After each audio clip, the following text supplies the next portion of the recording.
everyone, Screaming Geek Me here. I am Jay the Geek. Today's video, we're going to talk about the monthly watch, what I watched in the month of November.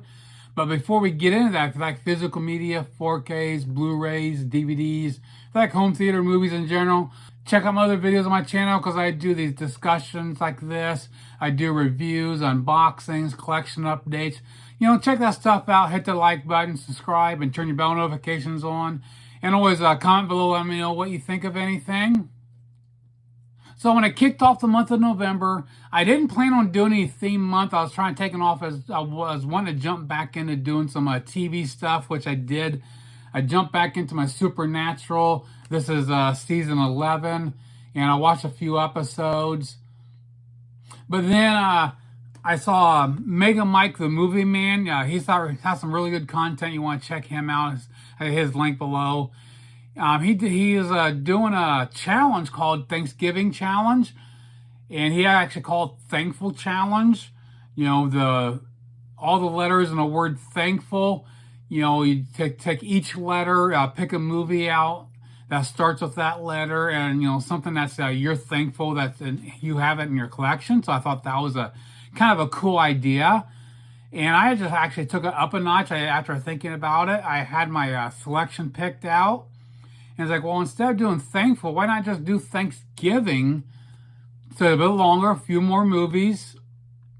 So that was fun jumping in there. Of course, it took me away from watching my Supernatural, but oh well. It was fun to do a challenge like this. But anyways, we will start off with the letter T. And I did the classic Tron. Great. I mean, after all these years, this still holds up, and the Blu-ray still looks pretty damn impressive. So I'm looking forward to seeing what happens. I mean, it is rumored that it is going to come to 4K because they are doing a third one in the franchise. So hopefully we'll see the first two come out on 4K. Next up is the letter H. We got Henry, Portrait of a Serial Killer. Now, for me, this is something. When you think of Michael Rooker, most people think of Guardians of the Galaxy. Like, now, when I think of him, I think of this. I grew up with this when it came out on VHS. This was the first movie that he was ever in. And I bought the VHS because at the time, the stores, you know, my local video store wasn't interested in having it to rent. I wanted to see it, so I actually spent about $60 to get the VHS. So over the years, I've always liked this movie. I can understand why some people don't like it. It's definitely a little different, but yeah, definitely a fan favorite for me. Next up is the letter A. We got the Amityville Horror. There's a 4K here. This came out from Vinegar Syndrome.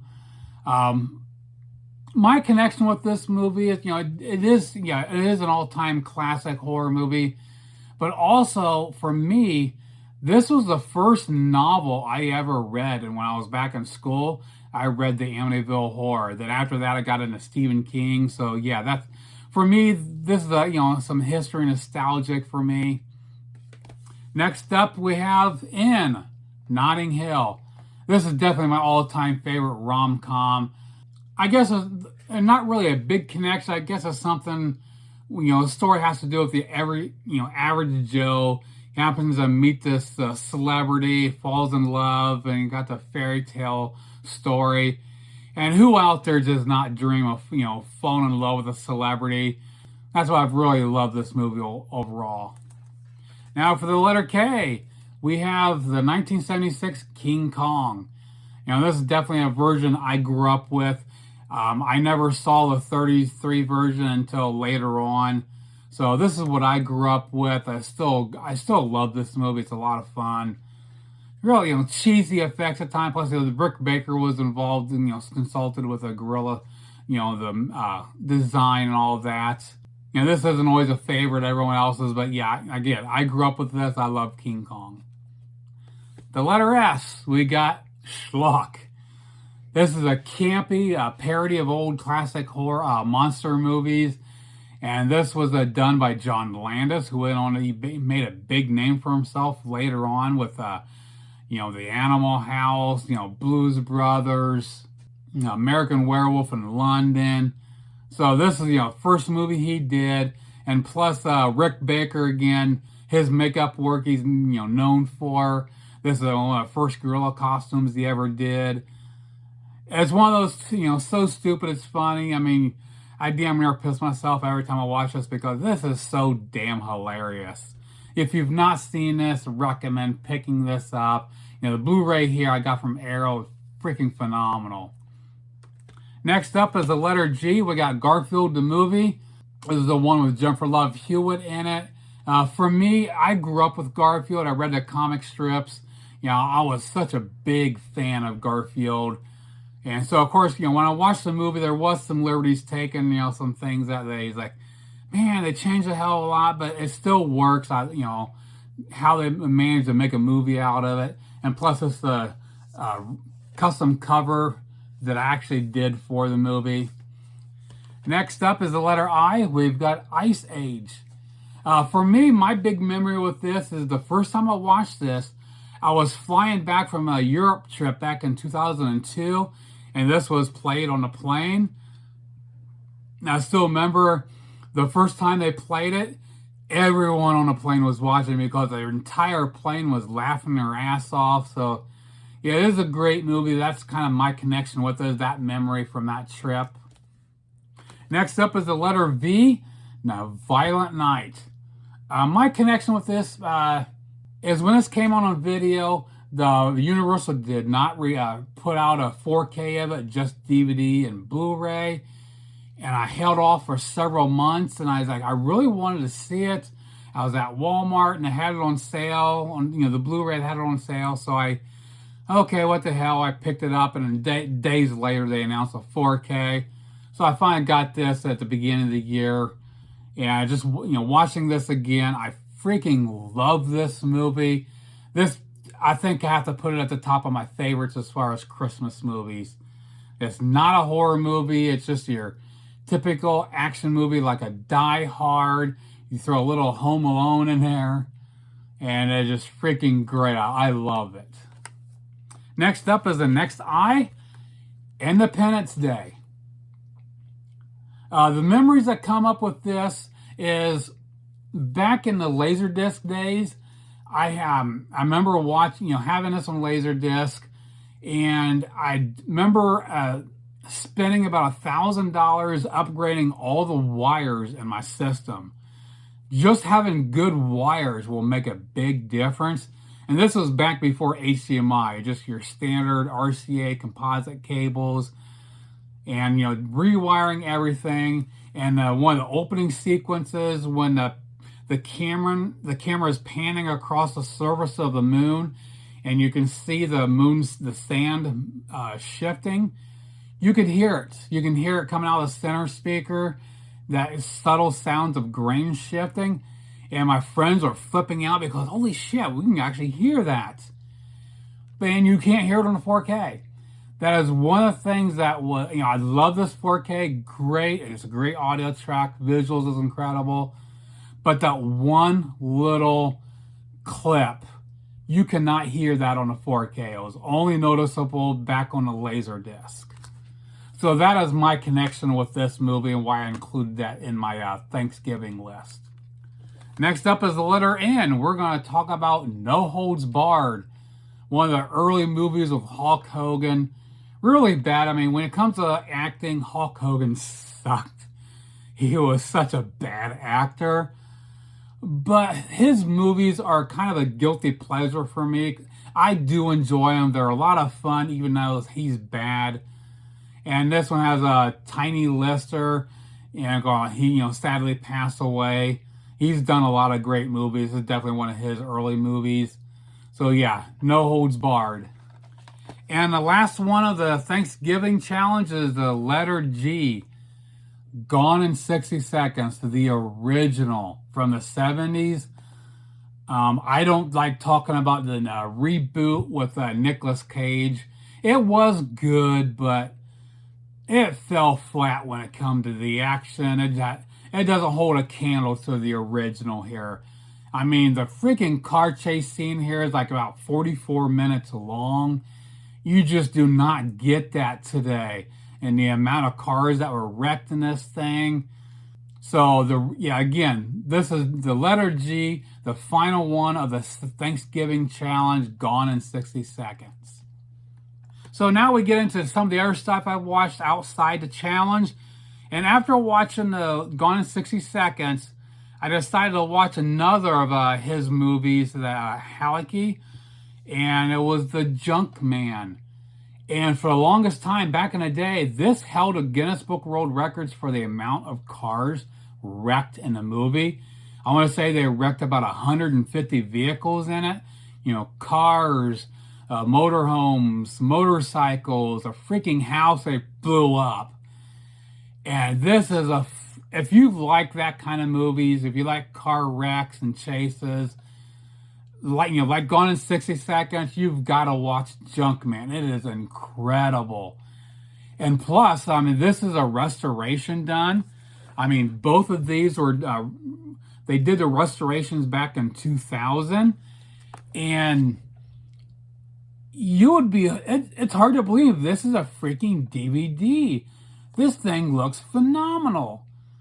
I mean, if this comes out on 4K, I would have to, I know in my mind I would probably go stupid. I'd have to get the 4K, but it really wouldn't be needed because of restoration. I mean, you think this was done 24 years ago, and it looks like it was done yesterday?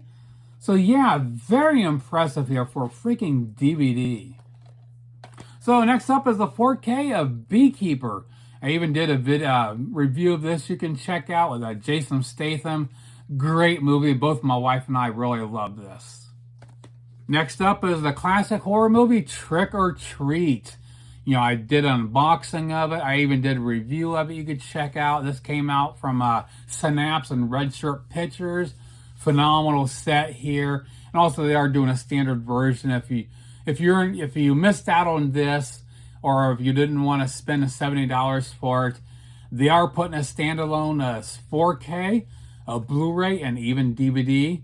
So if you want an upgraded version, definitely check that out. That comes out in March.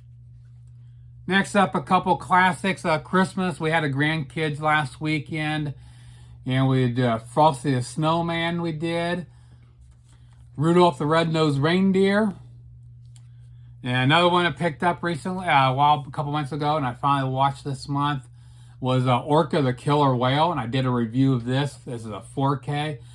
Great job. Check that out.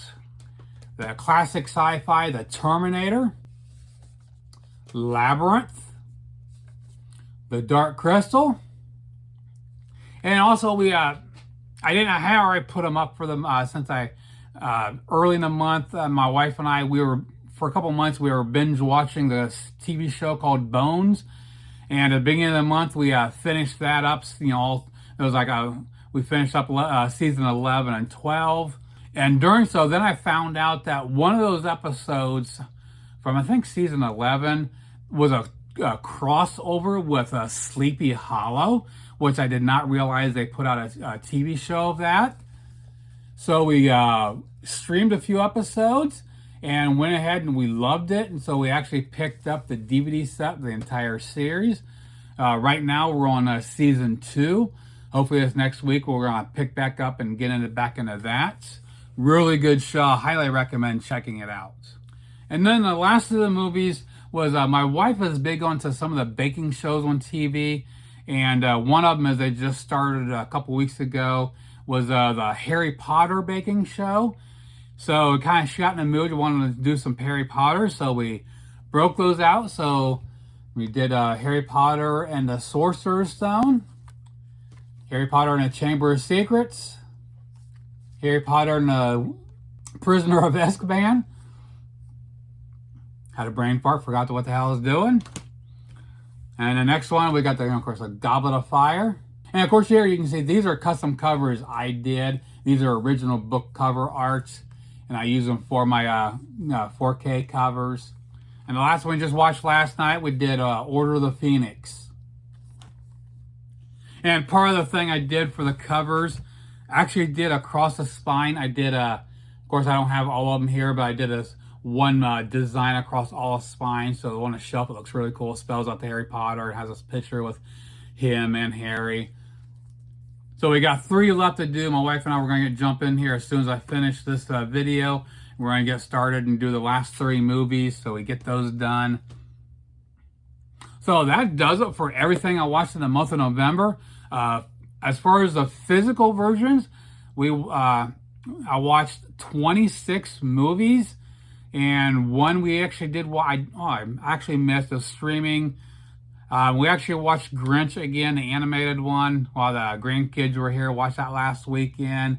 I need to pick it up because that is a good movie. Watched it a few times now. So in all, we watched, I should say, I watched 27 movies. My wife doesn't watch a lot of the movies with me. So that pretty much does it. I hope you enjoyed going through the list of everything I watched in the month of November. Please comment below. Let me know what you think. What are some of the movies you watched this past month? Did you have any Thanksgiving movies you watched? You know, with Christmas coming up, are you doing anything for Christmas movies? For me, I'm skipping Christmas movies. I probably will do a couple here and there.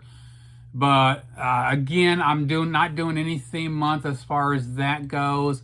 I am trying to do a lot of releases that came out just this year. Because after the first of the year, I do want to do a top 10 list. So I've got a lot of movies from 2024 I need to get watched. So I want to jump on that this week. So I will be getting some more content. I'll be doing a lot of reviews of all those. So keep your eyes out for all that new content coming up. So check out my other videos on my channel. Like, subscribe, turn your bell notifications on, and we'll see you soon. Geek out.